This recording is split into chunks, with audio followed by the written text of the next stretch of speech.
আপনাদের পড়ে শোনাচ্ছিলাম জার্মান সাহিত্যিক বার্টল ব্রেস্টের উপন্যাস ৩ পয়সার উপাখ্যান। উপন্যাসটির আজ ১৩তম পর্ব। অসুস্থ লোকটি মারা গেল। কক্স গিয়েছিলেন ওয়েস্ট এন্ড ডকে। পিচাম বলেছিলেন তার পোষা ভিখারিরা হরতালের বিরুদ্ধে অবস্থান বিক্ষোভ জানাবেন। পিচাম তাদেরকে সব সেনাদের উর্দি পরিয়ে দিয়েছেন। ডক শ্রমিকদের এই হরতাল, যার ফলে ব্রিটিশ সেনাদের যুদ্ধক্ষেত্রে নিয়ে যাওয়া যাচ্ছে না, তা নিয়ে তীব্র অসন্তোষ প্রকাশ করবে ভিখারিরা। ওল্ড ওক স্ট্রিটে বসে প্ল্যাকার্ড বানানো হয়েছে। তাতে লেখা, তোমরা আমাদের সহযোদ্ধাদের তাদের কর্তব্য পালন করা থেকে বঞ্চিত করছ। দেখো দেশের জন্য আমরা কি মূল্য দিয়েছি। দালাল নিজে এই প্রতিবাদ বিক্ষোভ দেখতে চাইছিলেন। পিচাম বলেছেন যে এমনিতে এমন কিছু বড় ব্যাপার হবে না, তবে খবরের কাগজ কথা দিয়েছে তারা বেশ ফুলিয়ে ফাঁপিয়ে ব্যাপারটা বড়সড় করে দেবে। দালালের সাথে বিয়ারির দেখা হলো। বিয়ারি খুব উত্তেজিতভাবে জানালেন সেদিন সকালে পিচাম এই অবস্থানের ব্যাপারটা বাতিল করে দিয়েছেন, আবার দ্বিপ্রাহরিক আহারের পর সেই বাতিল করাটাকে বাতিল করে দিয়েছেন। কিন্তু এখন সবাইকে জোগাড় করা আর হয়তো সম্ভব হবে না, কাজেই খুব হাস্যকর একটা বিক্ষোভ অনুষ্ঠান হতে চলেছে। বিয়ারি চলে গেলেন। যতটা যা পারা যায় লোক জোগাড় করতেই হবে তাকে। কক্স নিজেই শীষ দিয়ে সুর ভাঁজলেন। তার মানে বোঝা যাচ্ছে পিচামও হরতাল করেছিলেন, এখন আবার কাজে ফিরেছেন। কক্স যতই বন্দরের দিকে এগোতে লাগলেন লোকের সংখ্যা বাড়তে থাকল। অনেকে রাস্তার ধারে দাঁড়িয়ে আছে, মস্ত একটা ভিড় তার মধ্যে ডকের দিকে চলেছে। তারা কিছু একটা ঘটবে আশা করছে, কিংবা কিছু একটা দেখেছে। একজনকে জিজ্ঞেস করতে সে বলল, পঙ্গু হয়ে যাওয়া সেনারা বন্দরে বিক্ষোভ দেখাচ্ছেন। খবরের কাগজের লোকও এসেছে অনেক। এই সময় পালা বদলায়। যে শ্রমিকেরা ডকে কাজ করছিলেন এখন তারা উঠে এলেন। যেহেতু কোনো মারামারি হয়নি, ঠিক করা হয়েছে হরতাল ভাঙার জন্য যাদের তৈরি রাখা হয়েছিল তাদের জাহাজের থেকে নিয়ে আসার দরকার নেই, তারা কাজ করুক। জলের ধার থেকে অনেক চিৎকার চেঁচামেচির আওয়াজ আসছে। মনে হচ্ছে অনেক লোক জড়ো হয়েছে সেখানে। কিছুটা এগোনোর পর কক্স দালালের সাথে আবার দেখা হলো বিয়ারির। তিনি এগিয়ে চলে জনস্রোত ঠেলে কক্সের কাছে এলেন। দুজনে কয়েক মিনিট সেখানে দাঁড়িয়ে রইলেন। যাবার ইচ্ছে থাকলেও যাবার উপায় নেই কোনো দিকেই। বিয়ারি খুবই উত্তেজিত। আরে, অবস্থান বিক্ষোভ তো জমে গিয়েছে, বিশাল লোক। বিশ্বাস করতে পারবেন না কি হয়েছে। ওখানে আমাদের লোক বড়জোর ৩ ভাগের ১ ভাগ। সত্যিকারের সেনারা এসে বিক্ষোভে যোগ দিয়েছে, তারাই বেশি। সব রাস্তা জুড়ে শুধু সত্যিকারের আহত সেনা, এ তো ভাবাই যায়নি। আমাদের লোকেরা তো বিক্ষোভ দেখাতে পয়সা পাচ্ছে, তারা তো বিক্ষোভ দেখাবেই, আর তারা তো যুদ্ধের কিছু জানেই না। কিন্তু এখন যারা যোগ দিয়েছে তারা সত্যিকারের সেনা। তারা ডকের লোকদের গাল দিচ্ছে কারণ দেশের জন্য স্বার্থ ত্যাগ করতে তৈরি নয়। ওই শুনুন কিরকম চেঁচাচ্ছে ওরা। এখন হরতাল ভাঙার লোক বনাম শ্রমিক চলছে না, যা হচ্ছে তা হলো আসল সেনা, যুদ্ধে পঙ্গু সেনা বনাম হরতাল করা শ্রমিক। প্রথমে আমরা ভেবেছিলাম বিকলাঙ্গ ভাড়া করে আনব। মিস্টার পিচাম ভেবেছিলেন ওদের অবস্থা এতই খারাপ কয়েকটা পেনি দিলে সব করে দেবে, যুদ্ধের পক্ষে প্রচারও করবে। তারপর সেটা বাদ দিলাম কারণ আমাদের নিজেদের লোকেরা বেশি কাজের বলে মনে হলো। এখন দেখুন ওদের শুধু শুধু পয়সা দিয়ে না এনে ভালোই হয়েছে, সবটাই অপচয় হতো।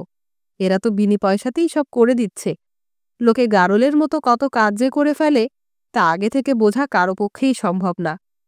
এই লোকগুলো, কারো হাত নেই, কারো পা নেই, কারো চোখ গেছে আর কথা বলছে যুদ্ধের পক্ষে। কামানের খোরাক এই মালগুলো সত্যি মনে করে এটাই দেশ। দারুণ ব্যাপার, এদের দিয়ে অনেক কাজ হতে পারে, মাইরি বলছি। আমাদেরও এরকম একটা লোক আছে, সেনা ছিল, একটা পা আছে, একটা গেছে। কিন্তু সেও এরকম করবে আমরা কখনো ভাবিনি। তবে মনে হয় সে এতদিনে শান্তি মানে কি বুঝে গেছে, যা ও ব্যাটারা বুঝতে পারেনি। আশ্চর্য। তবে আমি তো সবসময় বলি যুদ্ধ লাগিয়ে দাও, আর দেখবে টাকা বানাবার কত রাস্তা খুলে যাবে, অজস্র। এমন অনেক কিছু ঘটতে থাকবে যা অন্য অসময়ে ভাবাই যায় না। টাকা উঠতে থাকবে, শুধু ধরার কায়দা জানা থাকা চাই। তখন মূলধন ছাড়াই যে কোনো ব্যবসা করতে পারবে। দারুণ ব্যাপার। কক্স আর বিয়ারি আবার যে যার রাস্তায় চলে গেলেন। বলা যায় যেতে বাধ্য হলেন, কারণ ওখানে দাঁড়িয়ে কথা বলা আর সম্ভব না।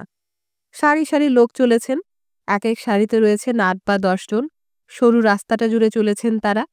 একেবারে ধারের লোকেরা ঘষা খেয়ে যাচ্ছে দুপাশের দেয়ালের সাথে। তারা গাইছেন দেশাত্মবোধক গান। সকলেরই কিছু না কিছু শারীরিক প্রতিবন্ধকতা আছে। কেউ কেউ হাঁটছেন ক্র্যাচ নিয়ে, ট্রাউজারের একটা পা ফাঁকা, সেটা নড়ছে, কারো বা একটা হাত ঝোলানো রয়েছে বন্ধনীতে। এই মিছিলে অন্ধ মানুষও আছেন, তাদের চলতে সাহায্য করছেন অন্যরা। কেউ কেউ চলেছেন গড়ানো গাড়িতে গুড়িয়ে গুড়িয়ে, তারা তাদের দুই পাই দিয়ে বলি দিয়েছেন দেশাত্মবোধের হাড়ি কাঠে। যারা দুপাশে দাঁড়িয়ে দেখছেন তারা হাত নাড়ছেন, কারো কারো বিকলাঙ্গতা নিয়ে মশকরা করছেন, হেসে উত্তর দিচ্ছেন সেনারা। বিকলাঙ্গতার বহর যার যত বেশি, তার দেশাত্মবোধ তত বেশি শিহরিত করছে দর্শকদের। একটা লোক যার শুধু একটা হাত আছে, তার কষ্ট বেশি না, যার দুটো পায়ে গিয়েছে সে বেশি কষ্ট পাচ্ছে, এসব নিয়েও তর্ক চলছে। সবাই চলেছেন লাইট হাউসের দিকে। যুদ্ধের গান গেয়ে চলেছেন তারা। বাতাসে একটা হালকা গন্ধ ছড়িয়ে দিচ্ছেন এনারা। এই গন্ধটা কার্বলিক, আর এনাদের অনাহার ক্লিষ্ট ফুসফুস নির্গত হালকা নিঃশ্বাসের। এই উর্দিপড়া লোকেদের সাথে সাধারণ নাগরিকরাও চলেছেন অনেকে।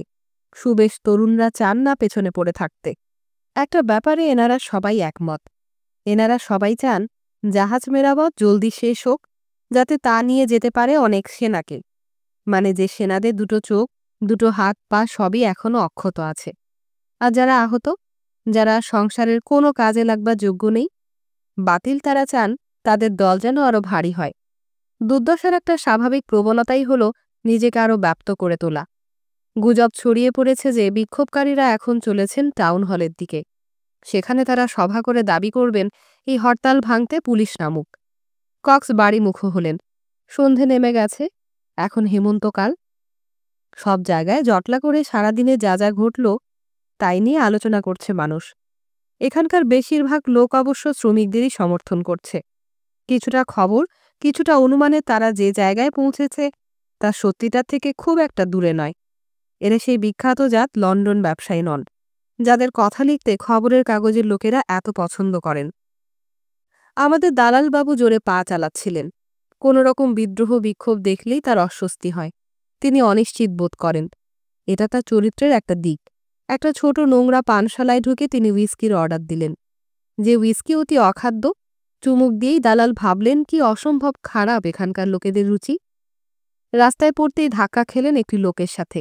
লোকটি অস্ফুটে কিছু একটা বলে দৌড়ে চলে গেল একটা ধাতবিক শব্দ তুলে। আসলে লোকটির একটা পা কাঠ আর ইস্পাতের, সেটাই শব্দের উৎস। ভয় পেয়ে গেলেন কক্স। তার মনে হলো রাস্তায় লোকে তার সাথে ধাক্কাধাক্কি করতে পারে। এখানে একমাত্র তিনি ধোপদুরস্ত কাপড় জামা পরে আছেন। এটা কিন্তু একটা অদ্ভুত ব্যাপার, ভাবছিলেন কক্স। এরা আমাদের দেখেই ধাক্কা মেরে ফেলে দেয় না কেন? আমরা তো আর সংখ্যায় বেশি নই। এমনটাও যদি হতো যে এখানে পিচাম আমার খেয়াল রাখছে, তাহলেও খুব একটা অসুবিধা হতো না। আমি অবশ্য ওর জন্য ভাবিটাবি না। এসব জায়গার মুশকিল হলো এখানে মানুষের জীবনের কোনো দামই নেই। সবাই ভাবে বাকি সবার জীবনটাও তার নিজের জীবনের মতোই সস্তা। আর কারো যদি অবস্থা একটু ভালো দেখে, তাকে অমনি ঘেন্না করতে শুরু করে। মনে মনে সে ভাবে ওই লোকটার থেকে আসলে সে নিজে অনেক উচ্চমানের। পরের মোড়ে কক্স পেছনে পায়ের আওয়াজ শুনতে পেলেন। চট করে পেছনে ফিরলেন, আর তখনই মাথাতে খেলেন এক ঘা। একেবারে বিরাশি শিক্ষার। বস্তার মতো লুটিয়ে পড়লেন। চেষ্টা করলেন হামাগুড়ি দিয়ে একটা বাড়ির দেয়ালের দিকে এগিয়ে যাবার। এবারে পড়ল দ্বিতীয় বাড়ি। সেখানেই পড়ে থাকলেন কক্স। পুলিশ এসে দেখল তাকে। দেহটা তুলে নিয়ে চালান করা হলো মর্গে। 3 দিন পরে সেখানে তার দিদি লাশ শনাক্ত করলেন। ব্যাটারসির কবরস্থানে সমাধিস্থ করা হলো তাকে। সমাধির মাথাতে একটা ভাঙা থামে লেখা রইল, উইলিয়াম কক্স, 1850 থেকে 1902। সারা বিকেল কক্সের পেছনে পেছনে ছিল ফিউকুম্বি। দুপুরে অল্প ঘুমের পর কক্স বাড়ি থেকে বেরিয়েছিলেন। পিচাম আগেই সময়টা জানতেন, ফিউকুম্বিকে বলেও রেখেছিলেন। অল্প সময় পরেই ফিউকুম্বি খেয়াল করেছিল তার মতো আরও অনেক লোক কক্সের দিকে নজর রেখে রাস্তা চলেছে। খুব পরিষ্কার পরিকল্পনা কিছু ছিল না ফিউকুম্বির। কাজটা করতে সে উৎসাহী এমনটাও না, কিন্তু একটা কাজ শুরু করেছে সেটা শেষ করতে হবে, এটাই মাথায় ছিল। ওল্ড ওক স্ট্রিটের বাড়িতে অভ্যস্ত জীবনের তুলনায় বেশি শান্তি তার কর্মোদ্যম নষ্ট করে দিয়েছিল। সেই উদ্যম আরও নষ্ট হয়েছে হোটেলে এতগুলো দিন কাটিয়ে। ফিউকুম্বি সেই সব দিনে ফিরে যাবার কোনো বাসনা নেই, যখন সে ঠান্ডা কনকনে রাত একেবারে খোলা রাস্তায় শুয়ে থাকত। সামনে আবার শীতও আসছে। বেশ কয়েকবার দালালের বেশ কাছেই এসে পড়েছিল ফিউকুম্বি, কিন্তু তার দালালের ক্ষতি করার কোনো বাসনা ছিল না। দালাল যখন পানশালায় নিকৃষ্ট হুইস্কি পান করছে, তখন ফিউকুম্বির ছুরিটাও খোয়া গেছে। কাঠের রেলিংয়ে ভর দিয়ে দাঁড়িয়ে থাকার সময় সে সেটা দিয়ে কাঠের চোকলা কাটছিল। এই করতে গিয়ে হাত ফসকে ছুরিটা পড়ে গিয়েছে নালায়। সে ভাবছিল নালায় নেমে গিয়ে ছুরিটা উদ্ধার করে আনবে, কিন্তু হঠাৎ খেয়াল করে পানশালার টেবিলে বসে নেই কক্স। সে দৌড় লাগায় আর পানশালার দরজায় ধাক্কা খায় দালালের সাথে। ধাক্কা খেয়ে ভয় পেয়ে যায় ফিউকুম্বি, যেন দালালই তাকে মারবার পরিকল্পনা করছে। আবার শুরু হলো অনুসরণ। এখন ফিউকুম্বি পরিষ্কার দেখতে পাচ্ছে যে তার মতো অন্তত আরও দুজন একই কাজ করছে। তারা এক আরেকজনকে অনেকটা পেছনে চলেছে, কিন্তু রাস্তা একটু খালি হয়ে এলেই দুজনকে দেখা যাচ্ছে। ছুরিটা হারিয়ে ফেলার ফলে এখন আর ফিউকুম্বির পক্ষে দালালকে খুন করার কোনো উপায়ই নেই। ও নিয়ে আর ভাবছে না। সে হাঁটতে হাঁটতে নিজের মনে কথা বলছিল। ফিউকুম্বি, তোমাকে আমি বরখাস্ত করব। তোমাকে আর আমার কোনো দরকারই নেই। তুমি আমাকে প্রশ্ন করো, তোমাকে নিয়ে আমি কি করব? আমাকে বলতেই হবে যে আমি জানি না। তোমাকে দিয়ে কোনো কাজ হওয়ার সম্ভাবনা খুব কম। আমার কাছে আসার আগে তুমি চেষ্টা করেছিলে পেশাদার ভিখারি হবার। তুমি নিজেকে বলেছিলে আমি আমার পা খুইয়েছি, ওই পাটা ছাড়া এমন কোনো কাজই করতে পারবো না যাতে আমার খাবার জোটে। কিন্তু তুমি কি মনে করো এই যারা মাথাতে করে ইট বই নিয়ে যায় বা আসবাবপত্র নিয়ে যায় বা ঘোড়ার গাড়ি চালায়, এরা তোমার অবস্থা দেখে একেবারে দুঃখে কাতর হয়ে নিজেদের খাবার তোমার সাথে ভাগ করে খাবে? ঘণ্টা করবে তারা। তুমি জানো তারা কি করবে? যদি তারা তোমার কথা ভাবার কষ্টটা করেও, বা তারা বলবে একটা লোক মরে যাচ্ছে, তাতে কি হলো, আরো হাজার হাজার লোক তো বেঁচে আছে, তাতে তো আর আমাদের কিছু সুবিধে হলো না। যদি একজন না মরে কয়েক হাজার মরত তাহলে কথা আলাদা। যদি মালিককে আসবাব টানার লোক খুঁজতে বেরোতে হতো। তুমি কি জানো লোকের কাজ খেয়ে নেবার জন্য কত চেষ্টা চলছে? অনেক কিছু ফিউকুম্বি, বলতে পারো চারপাশে যা করা হচ্ছে দেখছো সবই ওই এক কারণে। এটাই লক্ষ্য। বেশিরভাগ লোকের এটাই জীবনের একমাত্র কাজ, অন্যদের কাজ খেয়ে নেওয়া। এটা ঠিক নয়। মানুষ রুটি রুজির জন্য অন্যের আসবাব বই নিয়ে যেতে চায়। আসলে ঠিক তার উল্টো। সে সেটা করতে চায় না, তাই তাকে বাবা বাছা করতে হয়, পয়সা দিতে হয় কাজটা করার জন্য। কিন্তু তার জন্য লোকের তো অভাব থাকা চাই। যখনই কাজ করার মতো লোক বেশি হয়ে পড়ে তখনই শুরু হয় ঝামেলা, নোংরামো। আর এখন তো তুমি দলছুট, কাজেই তোমাকে তো অন্যদের করুণা উদ্রেক করতেই হবে। কিন্তু এত বেশি করুণা জাগানো ঠিক নয়। অতটাই করুণা জাগাও যাতে রাস্তায় একা দাঁড়িয়ে থাকার সময় তোমাকে মারধর না খেয়ে যেতে হয়। আর এখন যা অবস্থা, তাতে তো তোমার খুশি হওয়া উচিত। কিন্তু তুমি মনে করছো লোকের তোমাকে দয়া দেখানো উচিত। যে লোকেরা ব্যাটারসি ব্রিজ দিয়ে যাবে তারা তোমাকে দয়া দেখিয়ে যাবে, এইসব পোরখা চামড়া মোটা হয়ে যাওয়া দুর্দশাগ্রস্ত লোকজন। কারণ তাদের সব বোঝা টানতে হচ্ছে যার মধ্যে তুমিও পড়ো। দয়া দেখাবে তোমাকে? তুমি কি জানো কত মূল্য দিয়ে তবে এই লোকগুলো এরকম পোরখা হয়েছে? এদের চামড়া মোটা হয়েছে কত মার খেয়ে? এমনি এমনি হয়নি বাপু, এসব অর্জন করতে হয়েছে। কসাই হয়ে কেউ জন্মায় না। ওদের চোয়ালের দিকে তাকাও, আয়না থাকলে নিজেরটাও দেখে নাও। এর 1/4 চোয়াল থাকলেও খাবার চিবোতে কোনো অসুবিধে হতো না, কিন্তু চিবোনোর আগে তো কামড় বসাতে হবে।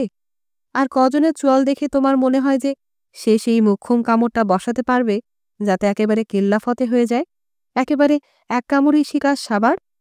কম, খুব কম লোক পারে সেটা। তোমার একটা ঠ্যাং নেই, আর কিছু দেবার নেই তোমার। তুমি বলছো তুমি ক্ষুধার্ত, তেদর কোথাকার। সমাজের প্রতি কোনো শ্রদ্ধা ভক্তি নেই তোমার। এ তো সেরকম হয়ে গেল যেন লোককে ডেকে ডেকে তুমি বলছো এই দেখো আমি কেমন এক পায়ে দাঁড়াতে পারি। হাজার হাজার লোক এরকমটা পারে, ওভাবে হয় না। তুমি কপাল পোড়া, বেশিরভাগ লোকের থেকে তুমি বেশি কপাল পোড়া। তার মানে তুমি প্রতিযোগিতার যোগ্যই নও। তুমি মনে হয় জানো না যে এই প্রতিযোগিতার ওপরেই পুরো মানব সভ্যতার কাঠামোটা দাঁড়িয়ে আছে। যোগ্যতম নির্বাচন, তার থেকে শ্রেষ্ঠ সম্পদ আহরণ। আর যারা বিচারে শ্রেষ্ঠ নির্ধারিত হবে, কিন্তু কেউ শ্রেষ্ঠ হবে কি করে যদি তার হয়ে শ্রেষ্ঠ কাজটা করে দেবার মতো কেউ না থাকে? এই জন্যই ঈশ্বরকে ধন্যবাদ, তিনি তোমার মতো মানুষ সৃষ্টি করেছেন। সারা বিশ্বের সব উন্নতি দাঁড়িয়ে আছে একটা শব্দের ওপরে, প্রতিযোগিতা। তাছাড়া উন্নয়ন হবে কি করে? ডাইনোসরেরা প্রতিযোগিতায় দাঁড়াতে পারেনি বলেই তো পৃথিবীতে মাদর এসেছে। দেখতেই পাচ্ছ, তোমার একটা ঠ্যাং কাটা গেছে। এটা তুমি প্রমাণ করতে পারবে, যদিও প্রমাণ করতে হলে আরেকটা লোক লাগবে যার দুটো ঠ্যাং আছে। এটা তো তুমি ভাবোইনি। কিন্তু একটা ঠ্যাং তো আছে, হাত আছে, মাথা আছে। না হে, অত সহজে তোমাকে প্রতিযোগিতায় নামতে দেয়া চলবে না। এরকম মনে করে নিলে সেটা হবে সহজে কাজ হাসিল। আসলে বাপু, তুমি না ক্ষতি করছো। তোমার উপস্থিতি দিয়েই তুমি সকলের, যাদের মধ্যে তারাও আছে যারা তোমার থেকে বেশি বেচারা, তাদের সবার ক্ষতি করছো। কি বললে? পৃথিবীতে অত বেশি দুঃখ আছে কি না? তাতে কি এলো গেল? একটা কথা তো ঠিক, জগতে যত বেশি অসুখ তত তাই নিয়ে চিন্তা কম। ও তো সর্বত্র, ওটাই তো জগতের স্বাভাবিক নিয়ম। পৃথিবী দুঃখে ভরা, যেমন গাছপাতায় ভরা। এবার ভাগ্য দেখি। চারদিক অন্ধকার হয়ে এলো। নিজের সাথে কথা বলতে বলতে মনে মনে রেগে উঠেছে ফিউকুম্বি। পরের রাস্তার মোড়ে পৌঁছে সে ভাবল কক্সকে কিভাবে খুন করা যায়। ঠিক এই সময়ে চোখের কোণা দিয়ে সে দেখল হুড লাগানো জামা পরা রোগামতো একটা লোক চটপট কয়েক পা হেঁটে কক্সের ঠিক পেছনে এসে গেল, আর বালির বস্তা বা ওরকম কিছু দিয়ে মারল কক্সের মাথায়। ভয় পেয়ে গেল ফিউকুম্বি। কক্স একটু উঠেছেন, হামাগুড়ি দিয়ে দেয়ালের দিকে যাওয়ার চেষ্টা করছেন। এক মুহূর্ত সেনা অন্ধকারের মধ্যে দেখার চেষ্টা করল, তারপর চট করে হেঁটে পৌঁছে গেল মাটিতে পড়ে থাকা কক্সের কাছে। কক্সের পকেটে হাত চালিয়ে ছুরি খুঁজল ফিউকুম্বি। নেই। ট্রাউজারের পকেটেও নেই। নিজের দুটো খালি হাতের দিকে তাকালো সে। তারপরে দেয়ালে হেলান দিয়ে কাঠের পাটার স্ট্র্যাপ খুলতে লাগল। একসময় খুলে ফেলল। কক্স নিজেকে ছেঁচড়ে দেয়ালের দিকে যাবার চেষ্টা করছেন এখনও। কাঠের পাটা দিয়ে বারবার ফিউকুম্বি আঘাত করতে লাগল কক্সের মাথাতে, ঘাড়ে। অন্য পাটার ওপর সে অল্প অল্প লাফাচ্ছিল। এখনও হয়তো ফিউকুম্বির স্ট্র্যাপ খুলতে যে পরিশ্রম হয়েছে সে কথাই ভাবছিল, কারণ কাজটা শেষ হতেই সে বলে উঠল, শালা খচ্চর পা। শক্তিশালী লোকটা লড়ে গেল। যখন বিয়ারি এসে জানালেন যে পিচাম পলিকে তার অফিসে ডাকছেন, তখন পলি তার গোলাপি রঙের ঘরে মায়ের সাথে বসে বাচ্চাদের পড়ার মোজা বুনছিল। শুনেই নিচে দৌড়ল পলি। হাতে তখনও সেলাইয়ের সূচটা ধরা, যার পেছন থেকে সুতো ঝুলছে। মিস্টার পিচাম তার সেই স্যুট পরে আছেন যা প্রতি রবিবারে পরেন। তিনি শুধু জানিয়ে দিলেন তার সঙ্গে পলিকে দোকানে যেতে হবে। ওল্ড ওক স্ট্রিট ধরে হেঁটে চললেন তারা। বেশ ভালো রোদ্দুর রয়েছে। হেমন্তের বেলা, গাছের পাতা হলুদ হয়ে গেছে। অনেক চেস্টনাট বাদাম ঝরে পড়ে খালে ভাসছে। পিচাম কথা বলছিলেন না, কারণ তার মেয়েকে কিছুই বলার ছিল না। পলি অবশ্য খুশি মনেই বাবার সাথে চলেছে। হেমন্তের সোনালি আলোয় দরিদ্রতম রাস্তাকেও অত খারাপ লাগছে না। অনেকদিন পর বেশ ভালো লাগছে পলির। এতদিনেও ওহারার কাছ থেকে কোনো খবর আসেনি। তবে কক্স আর ওল্ড ওক স্ট্রিটে এসে হাজির হননি। আজকাল পিচামেরও আগের থেকে মাথা অনেক বেশি ঠান্ডা থাকছে। সেটা খেয়াল করেছে পলি। মনে হয় দুশ্চিন্তা কিছু কমেছে। একটা মনমরা রাস্তায় একটা দোকানে ঢুকলেন ওনারা। এক মোটা চেহারার মহিলা বাসনকোসন আর ছুতোরের সরঞ্জাম নিয়ে বসে আছেন। এই মহিলা পলিকে চেনেন, তাই পিচামের কথা জবাব দিলেন, যদিও কথা বলছিলেন বেশ রুক্ষভাবে। মহিলা জানালেন মাল পাচ্ছেন, কিন্তু খুব কম পরিমাণে। যদি ওনার স্বামী এটা ওটা সারাইয়ের কাজ না করতেন, তাহলে অনেকদিন আগেই না খেতে পাওয়ার অবস্থা হয়ে যেত। তবে এখন ওনাদের বলা হয়েছে নিয়মিত মালের যোগান আসবে। দোকানের ভাড়া দিচ্ছেন, তবে কিছুটা বাকি থাকছে। এই দোকান এর আগে ছিল আরেক দম্পতির। তারা সব ছেড়ে দিয়ে গিয়েছেন এনাদের এই মর্মে যে বকেয়া ভাড়াও এনারাই মিটিয়ে দেবেন। আসলে এইসব দোকান সব নতুন, 6 মাসও হয়নি। পলি তার বাবাকে বোঝাচ্ছিল। আর ম্যাকেটের গ্রেপ্তারির ফলে এদের খুব ক্ষতি হয়ে গেছে। তবে এখন আস্তে আস্তে সব ভালো হচ্ছে। যে সয় সে রয়, কথাই তো আছে, সেই রকম। পিচাম কোনো উত্তর দিলেন না। এরপরে যে দোকানে ওনারা গেলেন, তারা জুতো তৈরি করে বিক্রি করে। এনার 8 ডজন ছেলেমেয়ে, বড় 3 জন কাজে সাহায্য করছে। এনারা জানালেন এখনও এনাদের কাছে পর্যাপ্ত পরিমাণে চামড়া আছে। আর সবথেকে খারাপ সময়ে, যখন অন্যান্য দোকানে কিছুই আসছিল না, তখনও কম পরিমাণে হলেও এনারা চামড়া পেয়েছেন। তবে তার অনেকটাই ছিল খুব বাজে মানের। আর যেহেতু মাপের ওপর দাম দিতে হয়, তাই যে অংশ ফেলা গিয়েছে তার দামও দিতে হয়েছে। দোকানের ভদ্রলোকের শরীর ভালো নেই, আর যে বাতিটা কাজের ঘরে জ্বলে সেটার খরচ বেশ বেশি, কিন্তু সারাদিনই জেলে রাখতে হয়। তাহলেও দোকানের মহিলা বললেন, কারখানায় কাজ করার থেকে এ অনেক ভালো। সেখানে তো আয় বাড়াবার কোনো রাস্তাই নেই। পিচাম প্রশ্ন করলেন, যারা চামড়ার যোগান দেন তারা কি জুতার দাম বেঁধে দিয়েছেন? উত্তর হলো হ্যাঁ, সে দাম বড্ড কম। রাস্তায় বেরিয়ে পিচাম মেয়েকে প্রশ্ন করলেন, এরা ঠিকঠাক মালের দাম মেটায়? পলি জানালো, আগের মালের দাম পুরো মেটালে তবেই নতুন মাল দেয়া হয়। তার মানে হয়েছে, বাবা দোকানগুলো দেখে খুশি হননি, কারণ তিনি কিছুই বলছেন না। তৃতীয় দোকানে সবে কথা শুরু হয়েছে যখন দোকানের মালিক বন্দরের অশান্তি নিয়ে কথা বলতে শুরু করে দিলেন। এই বেটা কমিউনিস্টগুলো যত নষ্টের মূল। যেভাবে দোকানের কাজ ভাঙ্গে, যে মনে হয় যে সব যেন আমরা ওগুলো বিনে পয়সায় পেয়েছি। ওরা আমাদের ঘেন্না করে কারণ ও বেটাদের কিছুই নেই, আর আমাদের অল্প হলেও কিছু আছে। ওদের নিজেদের জীবনে কিছুই হয়নি, ওরা চায় না অন্যদেরও কিছু হোক, যেন কাজের দক্ষতাটা কোনো ব্যাপারই নয়। আর যারা বুদ্ধিমান তাদের যেন গাধাদের থেকে ভালো থাকাটা অন্যায়। এরা হলো আসল খ্রিস্টান ধর্মের বিরোধী। এদের মধ্যে কিছু এ বাড়িতেও আছে। এরা মদ খায় না, তবে তার থেকে খারাপ কাজ করে। এদের মতো যদি চলতো তাহলে এরা সব লোকের থেকে সবকিছু নিয়ে নিত, এমনকি পোদের তলা থেকে চেয়ারখানাও টেনে নিয়ে চলে যেত। যেন আমাদের দুশ্চিন্তা এমনিতেও কিছু কম পড়েছে। তবে একটা কাজ মিস্টার ম্যাকিট ঠিক করেননি, ওই ইহুদির বেটা অ্যারনের সাথে ওর হাত মেলানো উচিত হয়নি। ভুগতে হবে। এই একক সংলাপ শুনতে শুনতে পিচাম দোকানটা ঘাড় ঘুরিয়ে দেখছিলেন। একটা বাজেভাবে তৈরি কাচের শোকেসের মধ্যে অনেক সস্তার ঘড়ি রয়েছে, বেশিরভাগই অ্যালার্ম ঘড়ি। তবে অন্তর্বাসও বিক্রি হয় এখানে, তামাকও পাওয়া যায়। দরজার ওপরে বোর্ড লটকানো আছে, সাধারণ ভাণ্ডার। যে দম্পতি এই দোকানের মালিক, দুজনের কারোর স্বাস্থ্য ভালো নয়। এরা এই দোকানের তৃতীয় মালিক, মানে দুবার হাত বদল হয়ে গেছে ইতিমধ্যে। বোঝাই যাচ্ছে দোকান দাঁড় করাবার এই ৩ নম্বর প্রচেষ্টাও বিশেষ সফল হচ্ছে না। মালিকের বিশাল চেহারার সাথে তার খ্যানখ্যানে গলার স্বর একেবারেই খাপ খায় না। দোকান থেকে বেরিয়ে বিমর্ষ পলি বলল, সব দোকানই মোটামুটি এরকম, তুমি কি আর দেখতে চাও? ওরা বাসে চেপে আরও কিছু দূর গেলেন ও আরও কয়েকটা দোকান দেখলেন। একটা এরকম দোকানের সামনে ফুটপাতের দিকে তাকিয়ে পিচাম দাঁড়িয়ে গেলেন। দোকানের মালিক চক দিয়ে সেখানে এক সুবেশ ভদ্রলোকে ছুমিয়ে গেছেন, আর তার নিচে দিয়েছেন জিনিসের মূল্য তালিকা। এই কায়দাটা পিচামের চেনা। কাউন্টারের ওপর অনেক স্যুট দাঁড়ি করে রাখা, তার পেছনে দাঁড়িয়ে একজন। তিনি যুবক, যদিও সব চুল সাদা হয়ে গেছে। এদের প্রশ্ন শুনে যুবক বললেন, জানেন, এখানে কেউ চাইলে টাকা কামাতে পারে। ব্যবসা মোটেও খারাপ চলছে না। কম দামে মাল পেলেই আমরা দাম বাড়াতে পারি, আর বড় দোকানগুলোর সাথে আমাদের আর পাল্লা দিতে হবে না। আমরা ভোর ৫টায় উঠি আর রাত ১০টা বা ১১টার আগে কোনোদিনই শুতে যাই না। কাজেই দেরিতে হলেও এর সুফল তো আমরা পাবই। কি ঠিক বলিনি? অন্য একটা দোকানে পিচাম যখন ঢুকলেন, তারা তখন দোকান ছেড়ে দিয়ে চলে যাচ্ছে। যারা যাচ্ছেন তারা শেষ মুহূর্ত পর্যন্ত ব্যবসা করার চেষ্টা করেছেন। তারা এখনও তাদের বাচ্চা কাচ্চাদের নিয়ে দাঁড়িয়ে রয়েছেন।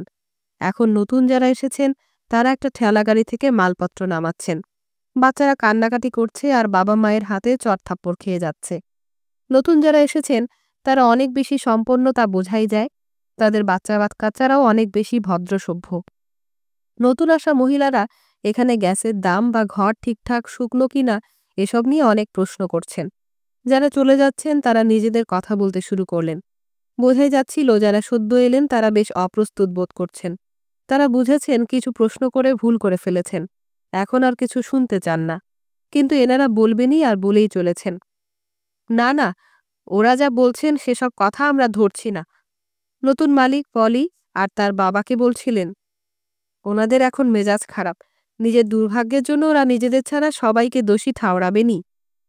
মহিলা বেশ শ্লেষের সাথে বললেন, এরা আসলে কারখানায় কাজ করা লোক, এখন ল্যাঙ্কাশায়ারে যাচ্ছে মিলে কাজ করতে। এসব লোকের ব্যবসা করার চেষ্টা করা উচিতই না, কারখানাই এদের জায়গা। বলেই মহিলা চিন্তিতভাবে দেয়ালের একটা ড্যাম্প ধরা জায়গার দিকে তাকিয়ে রইলেন। চলে যাচ্ছেন এমন একজন মহিলা খুব উৎসাহের সাথে এনার দৃষ্টি আকর্ষণ করেছেন সেদিকে। আসলে যেদিন এনারা দেখতে এসেছিলেন সেদিন সেই জায়গাটার সামনে একটা আলমারি দাঁড় করানো ছিল, কাজে ড্যাম্প লাগা জায়গাটা এনারা দেখতে পাননি। পলি আর তার বাবা বাড়ি ফিরে এলেন। পলি আর কিছু বলল না, কারণ বুঝে নিয়েছে দোকান নিয়ে কথা বাড়ানো ঠিক হবে না। তবে বাড়িতে ঢোকার আগে এটা বলল যে এসব দোকানে লোকেরা অন্তত স্বাধীনতা আছে, আর লোকে সেটা ভালোবাসে। কারো হুকুমদারি তাদের পোষাবে না। সেজন্য মাঝরাত অবধি কাজ করতে হলেও তাদের আপত্তি নেই। বাবা শুনছেন কিনা ঠিক বুঝল না পলি। মিস্টার পিচাম কিন্তু খুবই মনোযোগ দিয়ে মেয়ের সব কথা শুনছিলেন। পরদিন পিচাম আবার ন্যাশনাল ক্রেডিট ব্যাংকে গেলেন। মিলারের সাথে পরিস্থিতি নিয়ে আলোচনা করে বেশ কয়েক ঘন্টা কাটালেন সেখানে। মিলার ম্যাকিতের সাথে অ্যারনের কী যোগ সে বিষয়ে প্রায় কিছুই জানেন না। পিচাম অনেকদিন আগেই বুঝে গিয়েছেন তার জামাই শুধু পারেন এই ব্যাংকে বাঁচাতে। যেভাবে সে এর মাথাতে এসে বসেছে তা তারিফ করতেই হয়। মোটের ওপর সব দোকান দেখে পিচামের ভালোই লেগেছে। সংস্থার অবস্থা মোটেই খারাপ নয়। এরকম সব জায়গায় পয়সা রোজগারের যথেষ্ট সুযোগ আছে।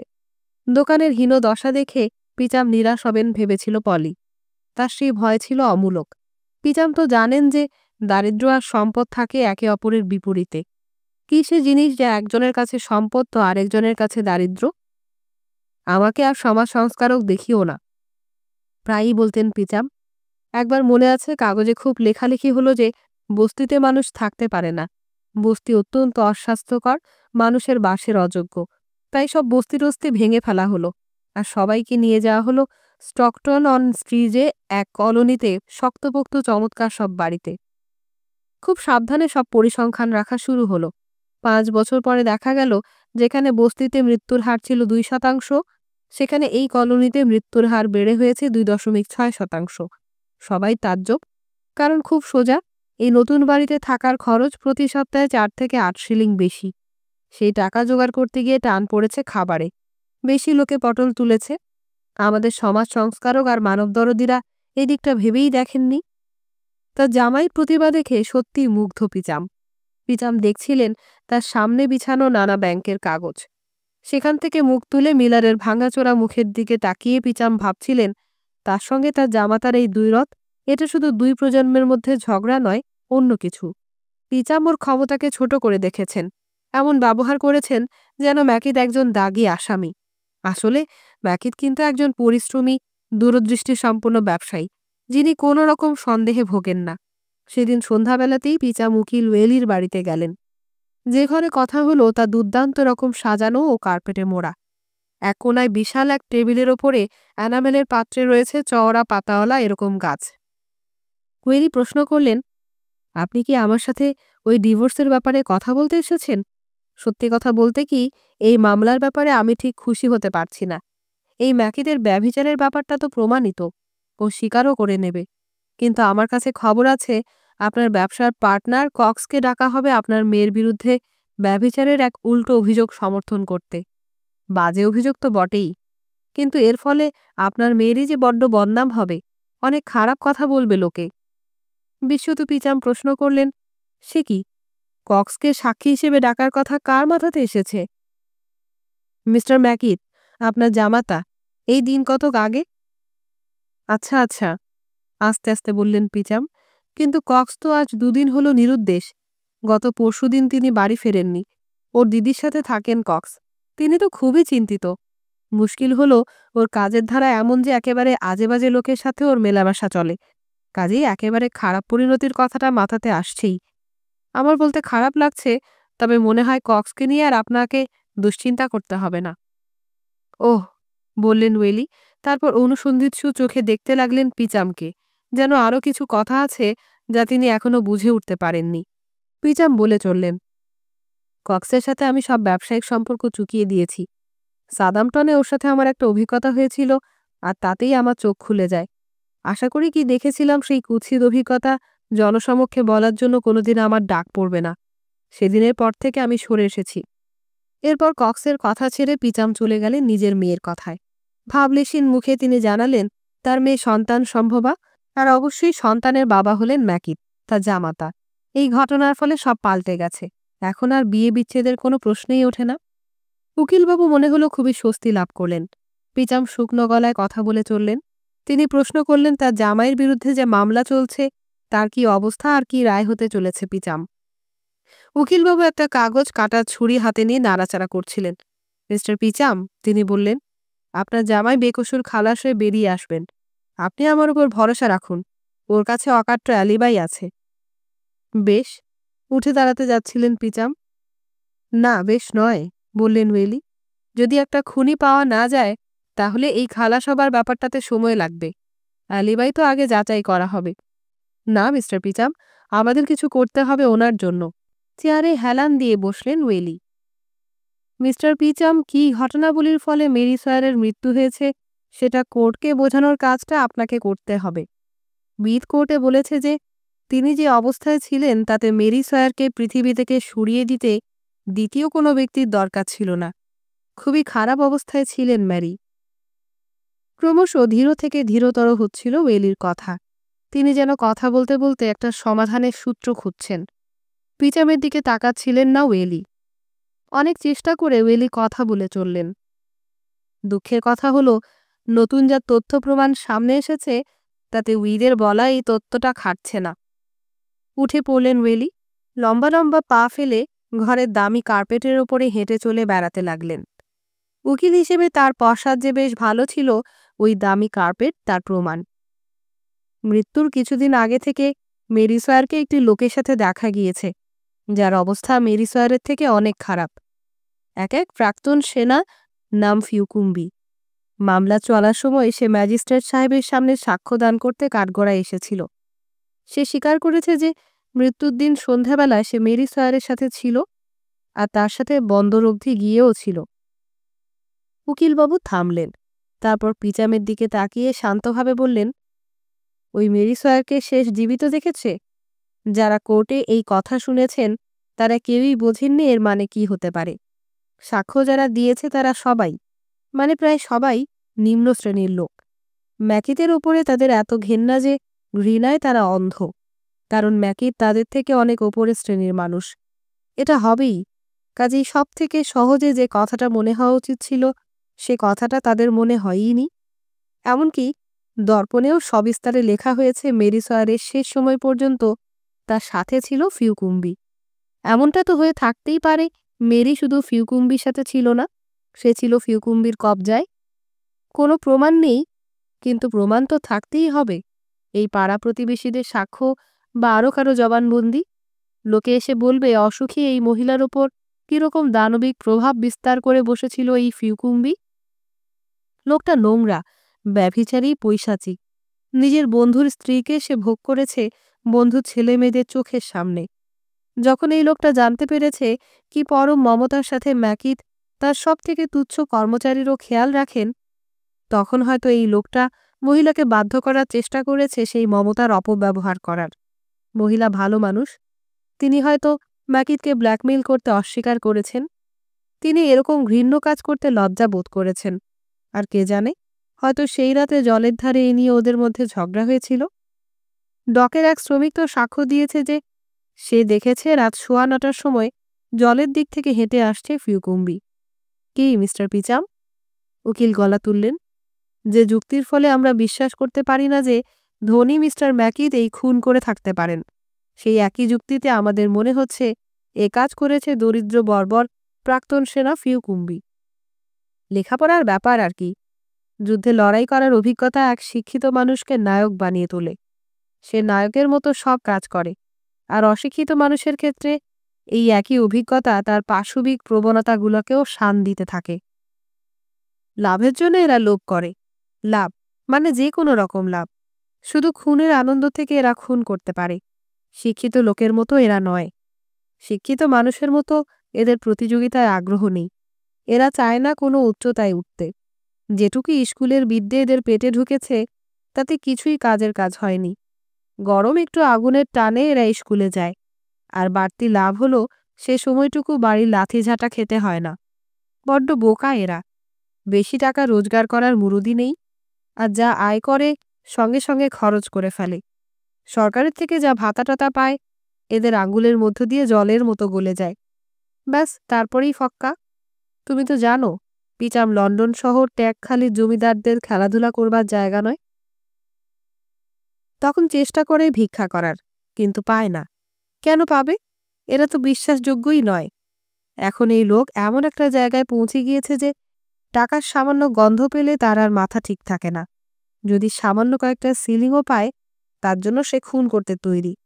এই যে প্রকৃতি যে তার সম্পদ সমান ভাগ করে সবাইকে মোটেও দেয় না, কিংবা তার লেখাপড়া, তার সমাজ, সবই এই আচরণের জন্য দায়ী। সেটা অস্বীকার করা যাবে না। উকিল কিছুক্ষণ টেবিলে রাখা আলুর দিকে তাকিয়ে থাকলেন। তুমি যে আপত্তি তুলছ আমার কথায় তা মনে মনে হলেও আমি শুনতে পাচ্ছি। তুমি বলছো মেরি স্যার ছিল এক দরিদ্র মহিলা, সহায় সম্বলহীন। তার কাছে কটা ফুটো কড়ি মিলতে পারত, তার বেশি আর কি থাকবে। কিন্তু আমি তো তোমাকে বুঝিয়ে বলেছি, এমনটা হয়ে থাকতেই তো পারে যে ওদের মধ্যে ঝগড়া হয়েছে, আর তা এমনই ঝগড়া যে মহিলা কিছু একটা করে বসেছেন যা আগে কোনোদিন করবেন বলে ভাবতেও পারেননি। অথবা এমনও হতে পারে ওই কটা ফুটো করি, হ্যাঁ, তার জন্য প্রাণ যাওয়া সম্ভব। বন্ধুগণ, এও হয়। নিজের কথার তোরে ভেসে গিয়ে উকিলবাবু ভুলেই গিয়েছেন তিনি কোনো সভায় নয়, নিজের বাড়িতে কথা বলছেন। আমাদের শহরের দিকে একবার তাকিয়ে দেখুন, আর বুঝবেন যা হচ্ছে তা যেমন ভয়ানক তেমনই অবিশ্বাস্য। তাহলে কয়েকটা ফুটো পয়সার জন্য এটা হতে পারে না কেন? কয়েকটা টাকার জন্য হতে পারে। তাহলে আপনার মতে কত টাকার জন্য হতে পারে? থাক, এ নিয়ে আর কথা বাড়াবো না। ব্রিজের ওই আর্চের নিচে রাতে কি হয় আপনার কোনো ধারণা আছে? দাঁড়ান, বলছি শুনুন। উকিলবাবু দাঁড়িয়েছিলেন পিচামের থেকে একটু দূরে, একটা চেয়ারের মাথাতে দুটো হাতের ভর দিয়ে। হঠাৎ যেন মনে হলো উনি ওনার এই অসাধারণ ওজস্বিনী বক্তৃতাটা নিজের মাথাতে ঢুকিয়ে নিতে চাইছেন, যাতে আদালতে ঠিকঠাক বলতে পারেন। তাহলে এটাই দাঁড়ালো, কোনো ঘটনাবলীর ফলে মিসেস মেরি স্যার আত্মহত্যা করেছেন, মানে ওনার অসীম দারিদ্র্য, মানে এই দারিদ্র্যের ফলেই ফিউকুম্বি যে ছিল আরও দরিদ্র, সে ওনাকে খুন করেছে। যখনই আমাকে বুঝতে হয় কে অপরাধী, আমি নিজেকে প্রশ্ন করি, এই অপরাধের ফলে কার লাভ হয়েছে? ধর্মাবতার আর তার জুরিবৃন্দ যার মোটিভ আছে সেই অপরাধী। ধর্মাবতার সে কথায় সম্পূর্ণ একমত হলেন। ওয়েস্ট ইন্ডিয়া ডকের সেই যুদ্ধ। সে রাত ছিল ঝঞ্ঝা বিক্ষুব্ধ, কিন্তু জাহাজিরা লড়বেই, এর নাম যুদ্ধ। হঠাৎ করে বাজে কেন ওই পাগলা ঘণ্টি? সামনে ডুবো পাহাড়, জেগে আছে কোনটি? তবু দেখো সব বীর জায়গাতে দাঁড়িয়ে, পিতৃভূমির ডাক সব ডাক ছাড়িয়ে, মরণ নাচছে খাঁড়া হাতে এক হাত দূরে। বীর যোদ্ধারা দমে না, তবু যায় লড়ে।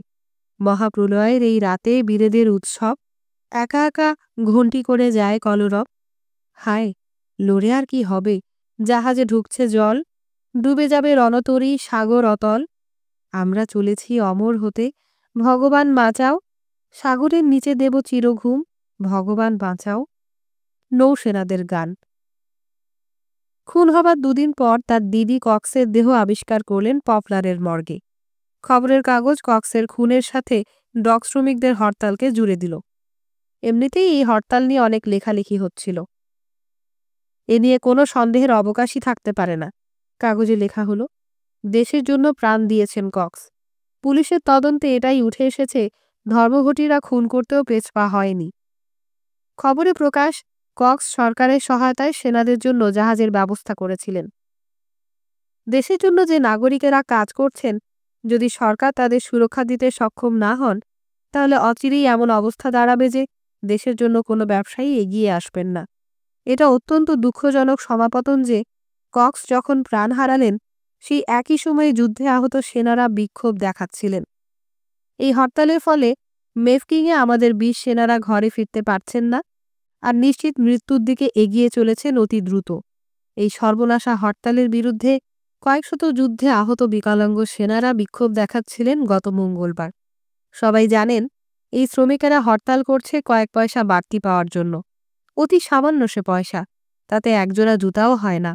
আজ দেশের এই ঘোর বিপদের সময়ে এই অর্থগৃধনু লোকেরা আমাদের হাত মুচড়ে টাকা নেবে, তা আমরা হতে দিতে পারি না। আর এমনও নয় এই বাড়তি টাকাতে তাদের বিশেষ কোনো উপকারও হবে। এখন দেশের শ্রেষ্ঠ মাথারা রাত দিন মাথা ঘামাচ্ছে জীবনযাত্রার খরচ কিভাবে কম রাখা যায় সেই চিন্তায়। আজ আমাদের কাছে যে খবর এসেছে তাতে পরিষ্কার বোঝা যাচ্ছে, অক্লান্ত পরিশ্রম করে ব্যবসায়ী মহল চেষ্টা করছেন কিভাবে জিনিসের দাম কম রাখা যায়। নিজেদের মুনাফার অংশও ছেড়ে দিচ্ছেন তারা। আজ ২ মহান প্রতিষ্ঠান, অ্যারন ও ক্রেস্টন, আরও অনেক ছোট ব্যবসায়ীকে সাথে নিয়ে হাত মিলিয়েছেন সুবিখ্যাত দোকানের সাথে, আর তাদের নিয়ম মতো জিনিসের দাম কমিয়েছেন। কিন্তু এই দেশাত্মবোধের সুফল আমরা পাব কি করে, যদি একই সময়ে একদল লোক সেই নাটকে শাইলকের মতো চূড়ান্ত স্বার্থপরতা দেখায়? যদি দাবি করে যাই হোক না কেন, তাদের 1 পাউন্ড মাংস চাই। একথা কেউ অস্বীকার করবে না। শ্রমের দাম পাবার অধিকার অন্য সবার মতো শ্রমিকেরও আছে। যেমন শ্রম তেমন তার দাম হওয়া চাই। কিন্তু যখন দেশমাতৃকা নিজের সম্মান বাঁচানোর জন্য লড়ছে, যখন কিছুটা স্বার্থত্যাগ করার জন্য সব নাগরিকেরই প্রস্তুত থাকা দরকার, তখন দাবি আদায়ের যে রাস্তা এরা বেছেছে তা সমর্থন করা যায় না কোনো মতেই। আমরা আশা রাখি সরকার কড়া হাতে পরিস্থিতি মোকাবেলা করবেন। কক্সের হত্যা চোখে আঙুল দিয়ে দেখিয়ে দিচ্ছে অধপাতের কোন স্তরে ইংল্যান্ড নেমে গিয়েছে। তবে সরকারের ঘুম ভাঙার আগে আরও কিছু ঘটনা ঘটবার দরকার ছিল। এমটিসির সভাপতি হিসেবে অনেক সাক্ষাৎকার দিলেন পিচাম। জানালেন কক্সের মৃত্যুতে তিনি এমন একজন উপদেষ্টাকে হারিয়েছেন যার অভাব পূরণ হবার নয়। তিনি যেমনই বুদ্ধিমান ও দূরদর্শী ছিলেন, তেমনই গভীর ছিল তার দেশপ্রেম। কক্সের মৃতদেহ আবিষ্কার থেকে সৎকারের মাঝের সময়টুকু পিচাম পুরোই ব্যস্ত থাকলেন এমটিসির ব্যবসায়িক কাজকর্মে। কক্সের দিদির অনুরোধে তিনি কক্সের কাগজপত্র ঘেঁটে দেখলেন। সব দেখে শুনে তিনি কক্সের দিদিকে জানালেন যে পিচামের ধারণা তিনি 12,250 পাউন্ড পেতে পারেন জাহাজ কেনার লেনদেন কক্সের ভাগ হিসেবে। যাবার সময় পিচাম নিজের সাথে 2টি কাগজ নিয়ে গেলেন। একটি হলো কোম্পানির ব্যক্তিগত ব্যাপার, যাতে সই করেছেন কোম্পানির 2 অংশীদার, আর অন্যটি সাদাম্পটনের জাহাজ সংক্রান্ত নথি। আরও অনেক জরুরি কাগজ পেয়ে গিয়েছেন পিচাম। এসব কাগজ পুরনো জাহাজ কেনাবেচা সংক্রান্ত। এমটিসির কাছে খুবই জরুরি। আর এরপরেই পিচাম এক আবিষ্কার করলেন যা অত্যাশ্চর্য বললেও কম বলা হয়। এটি হলো সরকারের সাথে করা দ্বিতীয় একটি চুক্তিপত্র। এতে সাদাম্পটনের জাহাজের উল্লেখ রয়েছে। পরলোকগত দালাল বাবু এমটিসির মাধ্যমে এত কম দামে 3টি জাহাজ পেয়ে গিয়ে কাল বিলম্ব না করে সে 3টি জাহাজ সরকারকে বিক্রি করার প্রস্তাব করেছেন। এতে কক্স যা দাম পেতেন তাতে তার লাভ থাকত 1,20,000 পাউন্ড। পিচামের মাথা ভোঁ ভোঁ করতে লাগল। অল্প সময়ের জন্য মনে হলো তার হৃদযন্ত্রের ক্রিয়া বন্ধ হয়ে যাচ্ছে। পাশের ঘরে বসে রয়েছেন পলি আর কক্সের দিদি। 2 মহিলা শোক পালনের কালো জামা সেলাই করছিলেন। কয়েক মিনিট পিচাম ভাবলেন তিনি 1 গ্লাস জল চাইবেন, কিন্তু তাতে বিপদ আছে। মিস কক্স কিছু দেখে ফেলতে পারেন। এই কয়েক মুহূর্ত মনে হয় মিস্টার পিচামের জীবনের সবথেকে কঠিন মুহূর্ত। কিন্তু সামলে উঠলেন মিস্টার পিচাম। জোরে জোরে শ্বাস পড়ছিল তার। একটা হাত বুকে চেপে রেখেছেন। বুকের ভেতরে যেন কেউ হাতুড়ি পেটাচ্ছে। প্রতি মুহূর্তে মনে হচ্ছিল এবার পড়ে যাবেন, কিন্তু তাও সামলালেন। ভেবে নিয়েছেন এখন জল চাওয়া যাবে না। যখন চেহারা অনেকটা স্বাভাবিক হলো, সামনের বুককেসের কাছে নিজের ছায়া দেখে সেটা বুঝে নিয়েছেন পিচাম। তিনি মিস কক্সের সাথে কথা বলে বেরিয়ে এলেন আর একটা গাড়ি ভাড়া করে সোজা চলে গেলেন নৌবাহিনীর দপ্তরে। সেখানে গিয়ে হেলকে পিচাম বাধ্য করলেন 2টি চুক্তি তার নামে স্থানান্তরিত করতে। বেশি জোরাজুরি করতে হলো না, কারণ পিচাম বলেছিলেন হেল এই কাজটা করতে রাজি না হলে কক্সের দেওয়া 1000 পাউন্ডের একটি রসিদ তিনি কর্তৃপক্ষের কাছে পাঠিয়ে দেবেন। পুরনো বন্ধুর মৃত্যুতে এমনিতেই ভেঙে পড়েছেন হেল। তিনি বললেন এই ধাক্কা তিনি কোনোদিনই কাটিয়ে উঠতে পারবেন না। প্রথম চুক্তি অনুযায়ী দেখা গেল পিচামের লাভ হতে চলেছে 20,000 পাউন্ড। এমটিসির সাথে তার অন্তিম বোঝাপড়া যা দাঁড়ালো তা এরকম। এমটিসির 7 অংশীদার, তার মধ্যে একজন নিজের অংশ পিচামের হাতে দিয়ে সরে দাঁড়িয়েছেন। এরা সবাই মিলে যে খরচ বহন করেছেন তা হলো 3টি পুরনো জাহাজের দাম, সারাইয়ের খরচ, ঘুষের টাকা, কক্সকে প্রদেয় টাকা এবং 3টি নতুন জাহাজের দাম, যা পড়েছে 38,500 পাউন্ড। সব মিলে যা দাঁড়ায় 77,450 পাউন্ড। পাওনার দিকে আছে সরকারের থেকে পাওয়া 49,000 পাউন্ড। পিচাম 2,100 ছেড়ে দিলেন। তিনি নাকি এই দামে ব্রুকলের মাধ্যমে পুরনো 3টি জাহাজ এর মধ্যেই বেচেও দিয়েছেন এবং চিরকালীন মৃগয়া ক্ষেত্রে পাড়ি জমাবার আগে ক্রাউন নাকি তার অংশের 4/5 টাকা দিয়ে গিয়েছেন। আর তাছাড়া সাদাম্পটনের জাহাজের আসল দাম পড়বে 30,000 পাউন্ড। এটা সম্প্রতি পিচাম আবিষ্কার করেছেন।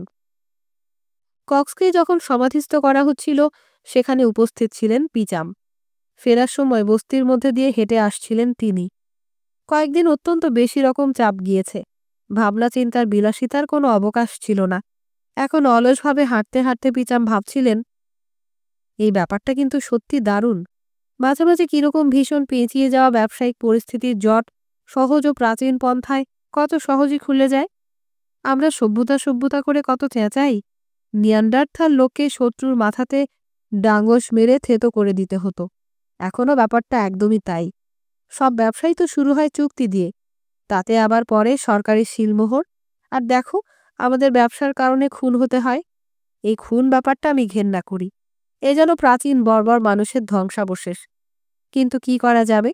ব্যবসার জন্য তো খুন করা দরকার। খুন ছাড়া তো চলবে না। খুনের শাস্তি হয়, কিন্তু যে খুন করে না তারও তো শাস্তি হয়, আর সে শাস্তি অনেক বেশি ভয়ানক। ক্রাউল ভাবল সবই নাকি ভবিতব্য, আর সেই ভাবনার থেকে নিজেকে মৃত্যুদণ্ড দিয়ে দিল। আমার পরিবারের সবাইকে নিয়ে বস্তিতে গিয়ে থাকার দশা হচ্ছিল আরেকটু হলে।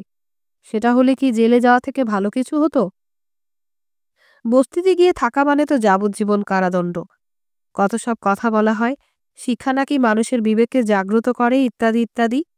মানছি, কক্সের মুখটা মাঝে মাঝে আমার মনে ভেসে উঠবে, আরও বেশি করে ভাসবে তার খুনি ফিউকুম্বির মনে, ঘুমের মধ্যে, স্বপ্নে।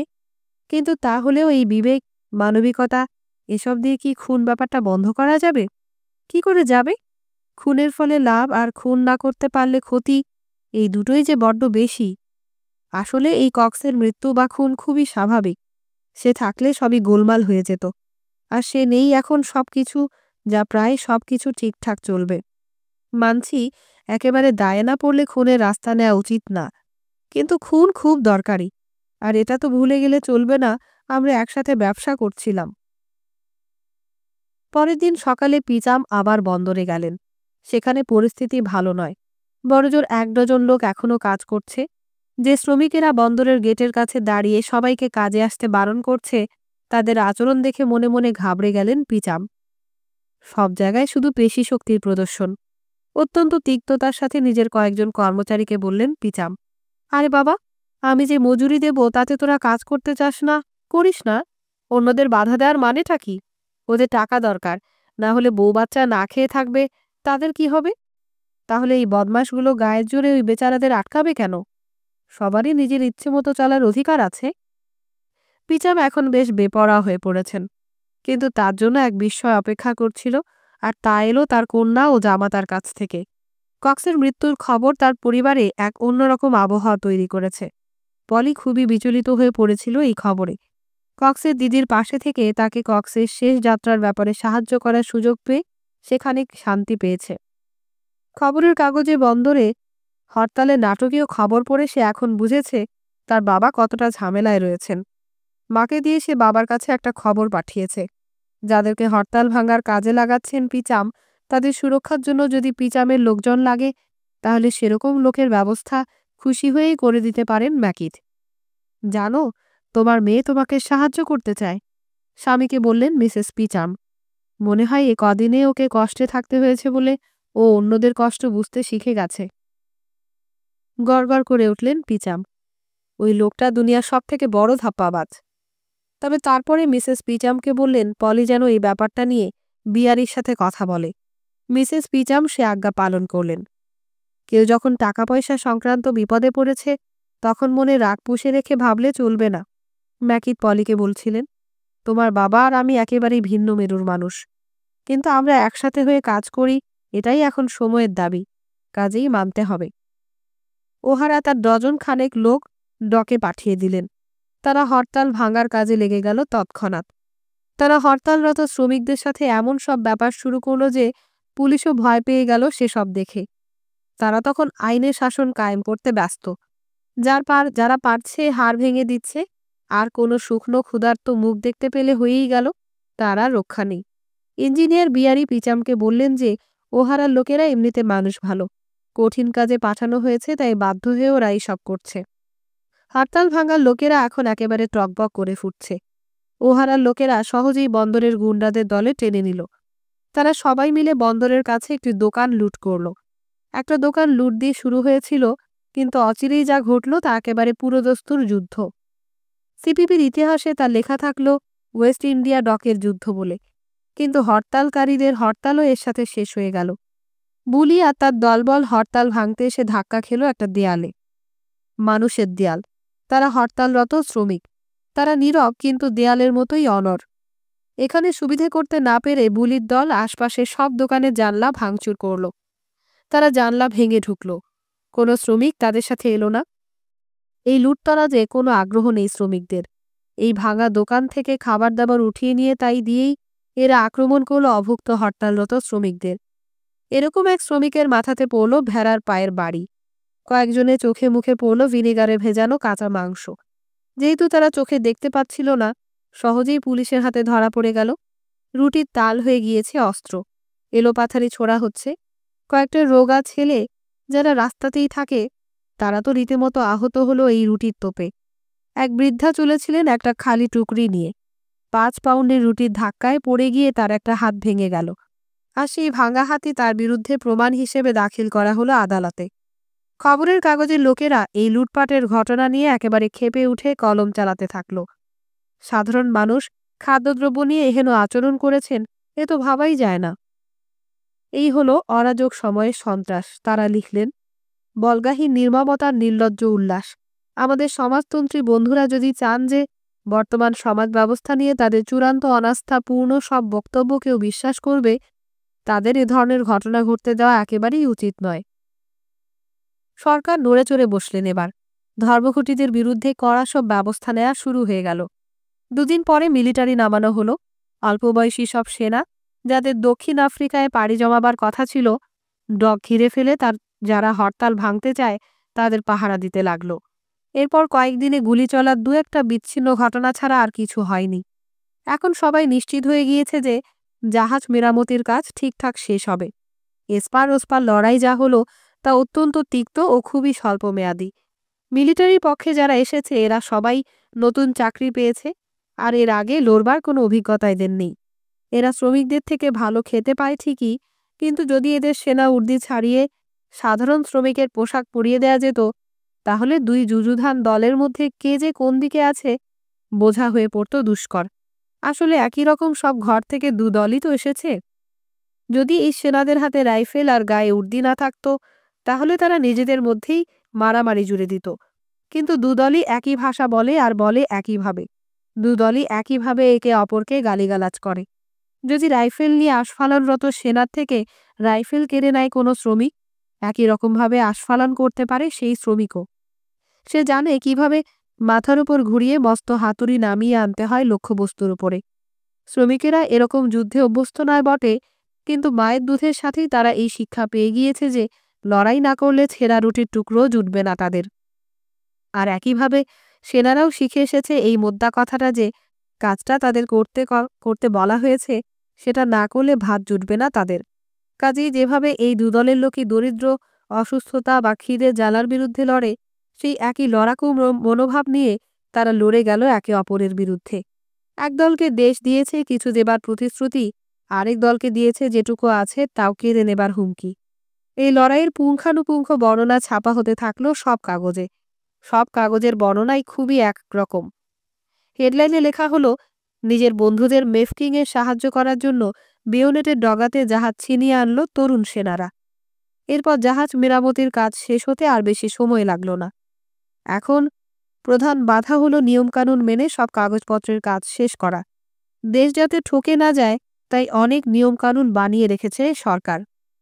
এক শুক্রবারে সরকারি কমিশনের লোকজন জাহাজগুলি আনুষ্ঠানিকভাবে গ্রহণ করলেন, আর তার পরের সপ্তাহেই সেগুলো ভাসানো হলো সাগরে। দিনটা ছিল কুয়াশা ঘেরা। যদিও এই যাত্রা রুটিন মাফিক ও প্রতি সপ্তাহেই এরকমটা হয়ে থাকে, কিন্তু বন্দর এদিন ছিল ভরা। সেনারা এসেছেন, যারা যাত্রা করছেন তাদের আত্মীয় স্বজন এসেছেন, এছাড়াও রয়েছেন অনেক সরকারি আধিকারিক আর খবরের কাগজের লোকজন। অনুষ্ঠান কি হলো কেউ বিশেষ দেখতে পেলেন না। কুয়াশা এতই ঘন যে নিজের হাতটাই কেউ ভালো করে দেখতে পাচ্ছেন না। সেক্রেটারি অফ স্টেট তার বক্তৃতায় বললেন, বন্ধুগণ, ইংল্যান্ডের ভবিষ্যৎ নির্ভর করছে তার তরুণদের সাহস ও আত্মত্যাগের ওপর। আজ যখন দেশের 2000 তরুণ সেনা মহারানীর নৌবহরে সওয়ার হয়ে তাদের অভূতপূর্ব সাহস আর দেশপ্রেমের দৃষ্টান্ত স্থাপন করছেন, সারা দেশের মানুষ এদের অকুণ্ঠ অভিনন্দন জানাচ্ছেন। যুগ যুগ কেটে যাবে, তবু মানুষ গাইবেন এদের বীর গাথা। ক্ষিতি অব তেজ মরুদ বোমের শক্তি নিয়ে চলেছে এরা। এরা নিধন করবে কুচক্রী মূল্যবোধহীন শত্রুদের। এদের পেছনে রয়েছে মহান ইংল্যান্ডের সুদীর্ঘ ঐতিহ্য ও ইতিহাস। এরা এখন ঈশ্বরের হাতে, আর সেটাই সবথেকে বড় কথা। মা বউদের চাপা কান্না, মিলিটারি ব্যান্ডের আওয়াজ, এসবের মাঝে ৩টি জাহাজে আস্তে আস্তে কুয়াশার মধ্যে অদৃশ্য হয়ে গেল।